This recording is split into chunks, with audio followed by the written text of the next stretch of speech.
You are listening to Weight Loss Made Real, and this is episode 213. I'm your host, Master Weight Loss Coach and author Cookie Rosenblum. Today and every Tuesday, I will be your coach and your guide to help you end your emotional eating and lose any extra weight you have. If you just found me, welcome. And if you're a regular listener, welcome back. This is where we talk about your habit of emotional eating, which is the main focus of all the work that I do. And this is where coaching meets psychology and psychology meets brain science. This is where your problem ends, my friend. This is weight loss for the thinking woman, and that's you. Someone who is smart enough to know what does not work and smart enough to figure out why, and smart enough to create a solution that is sustainable and permanent for you. You can do that, and I will help you. So get comfortable and get ready to be coached. This is a month when the Freedom Group is going to open, and I want to remind you that this and every episode is brought to you by the Freedom Group. The Freedom Group, which you've heard me talk about many times, is a monthly membership for smart thinking women just like you who are really ready to stop overeating from stress and from habit and ready to learn how to make space for more happiness in their life. So if you want to get on the wait list to know exactly when we open and decide if this is a good thing for you, I know it is, but I want you to know that it is, then you can click on the link in the show notes or just go to weightlossmadereal.com/group. You'll get on the wait list and you'll be among the first to know when we open up so you don't miss it. All right, let's get started with our coaching session today. Today we're working on a subject that's very touchy, and it is saying no to yourself. We all seem to hate saying no to ourselves. Some of you may also hate saying no to other people, right? Because if you say no to somebody, there's this fear of disappointing them. There's a fear of them disapproving of you. And when those things happen, we as humans fear being rejected or being left out. So you might have an issue with saying no to anyone, saying no to yourself or to other people. But saying no to yourself is an important part of you getting what you want. And I'm going to explain why it's such an important part. And let's look first at why you might hate it so much, saying no to yourself. So you know how I have talked often about different parts of your brain and what they allow you to do. In particular, we've talked a lot about your lower brain, and that part of your brain is wired, pre-wired, preset to help guide you to seek as much pleasure as you can, to get as much of the good stuff as you can, and it's preset this way to ensure your survival. But in today's modern world, having that part of your brain, which you need, we're not trying to get rid of it, but it's created you being acclimated to constantly getting as much of everything as you can. Think about it, as much pleasure as you can. We don't want to get 1 ounce less of the good stuff than is possible for us. So we seek as much pleasure as possible, as much fun as possible, as much entertainment as possible, which is why all the cable television shows, at least here in the US, are so appealing and so addictive. We try to get as much of the good stuff as we can, certainly in the area of food. And for many of you, in the area of alcohol. Processed snacks, packaged food, makes it also very appealing and easy to keep grabbing more. They are designed and created and manufactured to make you want as much as you could fit in your body. We're also pretty much used to seeking getting as much money as we can. Many of us are, not all of us. But you might always have the idea that more is better. More is better, and I have to keep pushing and pushing until I get as much as possible in so many different areas of life. And yet, there is such a thing as too much of a good thing. So I know that right now you might think, no, there's not too much. There's not such a thing as too much of a good thing. I just want as much of the good stuff as I could get. And you might have a fantasy of getting as much as you can, especially in the area of eating. The fantasy of eating every single thing that you want with no consequences, right? So you might imagine that you're at your favorite amazing buffet and you just have a hall pass to eat as much as you want, all the great taste, to really enjoy it whenever you want, as often as you want, and never say no to yourself. And when you eat all the delicious looking things, you never worry about the consequences. Now remember, this is the fantasy, right? So it's that attitude of whatever and whenever. And there's also a thought of, well, I deserve it. So first ask yourself right here, what is your own personal fantasy of getting as much of anything that you want?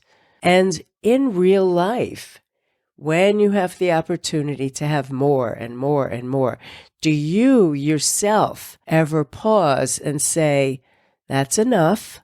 Or do you honestly always chase the thought of more is better? So we have the fantasy, right? But I want to bring you back to reality because that is where I operate best. And I want to talk a little bit about why your fantasy can't work.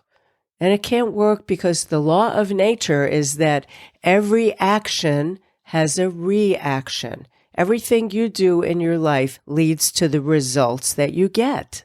And we're talking about every area of life, not just eating. There's a cause and then there's an effect. And the tricky thing is that the effect, the result, the consequence, it might not show immediately.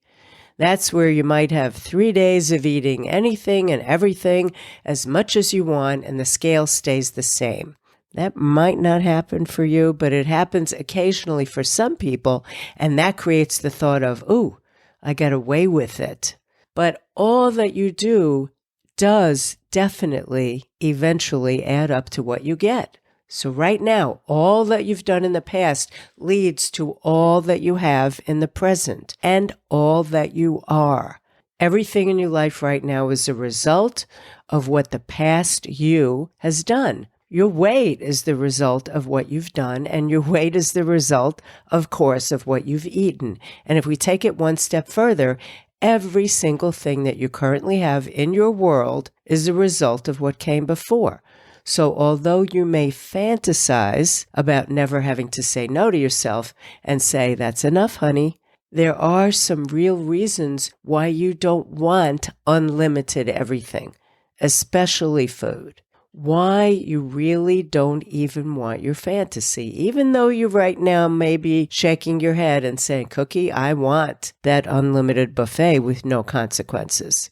So if there were no consequences, and if we could do and eat and have whatever we want as much as we want, what that would mean in the big picture of the world is that what we do is totally disconnected from what we have and who we are, and then life would be random. Think about that.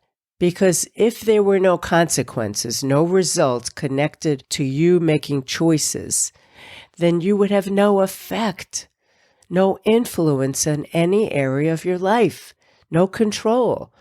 There would be nothing that you could do that would affect your health in a positive way. Or your relationships, nothing you do would matter. They would just happen the way they happened. You couldn't influence your finances if you could just do whatever, whenever, however much you wanted, and spend whatever. You never would know if you were working towards feeling secure financially or not. And certainly when it comes to your weight, if nothing you put in your mouth added up to your weight, is that really what you would want? You want to have input that means something and that leads to something. Now, most of us love feeling like we have some input into our destiny. And I'm guessing that you would love to know that you could eat in a way that contributes to your goals, whether your goals are about weight or about health. So if this equation is the truth, that you get what you have as a result of saying yes or no to yourself about all the different things in your life, then I want to offer you the idea that it's not only okay, but that it's good to say no to yourself. So this is the part that you might not like, but I hope you stay with me. Saying no to yourself means that you are in charge of you. You're guiding yourself. You're not punishing yourself. You're acting in your best interest. You're deciding what you want, and you're heading in that direction because you know that that's how life works. You know that the sum of your yeses and your nos gives you your results. And so in order to get what you want, you are selectively saying yes or no to all the things in your life. And of course, yes, here we're talking a lot about your eating, what you say yes or no to in terms of food and eating. Each decision you make in the world of food is going to move you closer or further away from what you ultimately want. And if you're here listening to me, I think what you want is to become a natural eater and somebody who is in the range of their natural weight. Not that one fantasy perfect number, but a weight range. So every yes or no you say, you think, is going to make you get warmer and closer to what you want or colder and further away from it. Whether you're saying yes or no to an eating opportunity, either way, you're taking charge of your results. So whether you're aware of it or not, or consciously choosing or not, every single yes or no determines what you get. Your whole life, your weight, your body, everything. Now, this is a really important lesson, and we dive very deeply into this one. It's one of our best Freedom Group lessons, and it's about loving self-discipline. I also talk about this in a previous coaching session, episode 22. And if you want to get more info on this topic, you might want to go back and listen to that. It's called How the Fear of Being Deprived Keeps You Overeating and What to Do About It. So when I talk about saying no to food, first, you need to remember that we're talking about saying no, one, when you're not hungry, or two, when you decide that you don't want to eat a certain food now, for whatever your reason might be.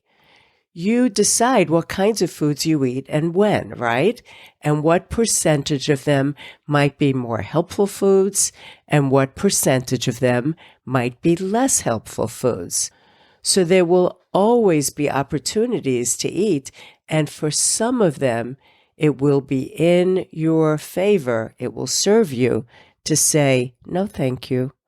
And this is where you might think, oh no, I can't say no. If I say no, firstly, it's not going to be fair. I shouldn't have to say no. And if I do, well, then I'm going to be deprived. And I'll be restricting myself. And Cookie, you told me I shouldn't eat that way. So let's clear up this confusion, my friend. Saying no to yourself is not the same as restricting, and it's not the same as deprivation. Because deprivation is when somebody else is not letting you have what you need and want. What you want is not necessarily what you need. Remember that your mind has capability to unlimited wanting. There is no limit to what you can see and want. But your body, on the other hand, where you're putting all this food, it has limited space. It can't eat unlimited quantities. No one is withholding what you need. If you're lucky enough to be listening to my voice, I'm going to hope and assume that you have enough to eat. You are not deprived. And think about this. Where did you get the idea that you should never hear the word no? Why do you think that a no means poor you? What a victim. Why is this happening? Think about who's telling you no. It's you, for your benefit. Can you see that you are the one that's deciding what you should and should not eat or do or have? Can you possibly open your ears and open your eyes and hear that no as something helpful? That's a radical idea, right? You can grow from saying no to yourself because when you do, when it's an appropriate no, you're affirming to yourself that you're in charge. You're trusting, or at least you are developing the beginning of knowing what is best for you. So sometimes there are going to be things in front of you, and you have to decide a yes or a no, and whether these things are good for you, whether they will contribute to your life, whether they will contribute to the results that you want. And saying yes or no is going to reaffirm or destroy the image you have of yourself that you want to grow, to make stronger. Sometimes there are things that might look tempting, right? And they appeal to that old lower brain part of you. So they might be sweets or treats, or maybe they're just too much of the good for you stuff. But your lower brain is still going to keep wanting more and more, even though you might be getting a little stuffed and feeling a little sick, and you're on the road towards overly full. But you still keep getting that thought coming up, and it's going to tell you, oh no, it's not right for me to have to say no to myself. It'll feel bad. I'll be deprived. I won't have enough. These thoughts are not the truth. Remember that just because you think something doesn't mean it's true, and it certainly does not mean it's necessarily helpful. So you have to correct these kinds of thoughts. Will it feel strange to say no to yourself if you're not used to doing it? Sure. You'll get a feeling that this is not right. It's not fair. It's not what you're supposed to be doing. But this, my dear, is self-discipline.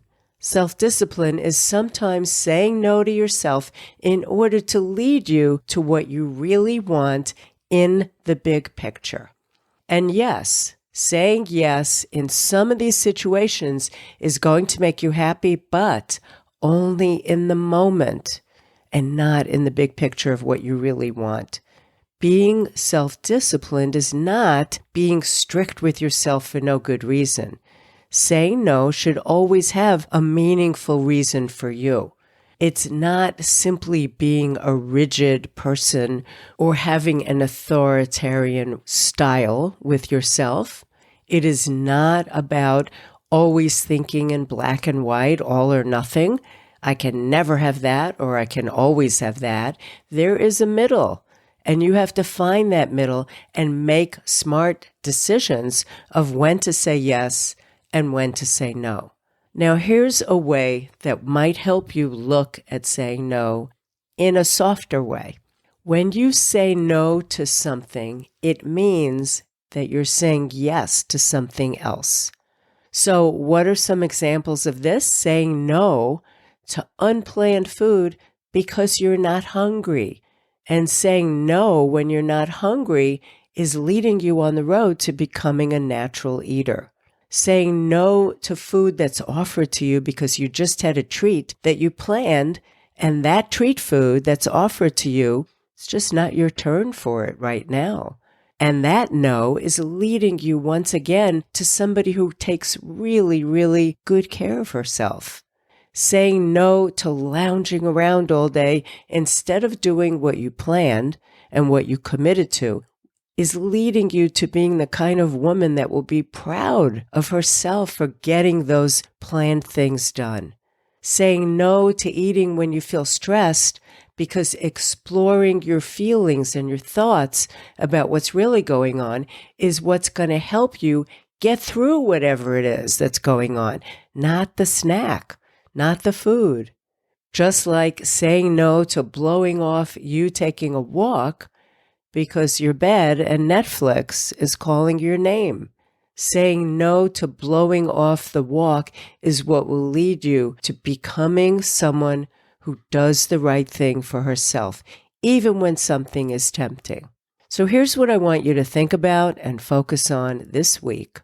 I want you to pick one thing this week that you know is going to come up for you that's not necessarily in your best interest.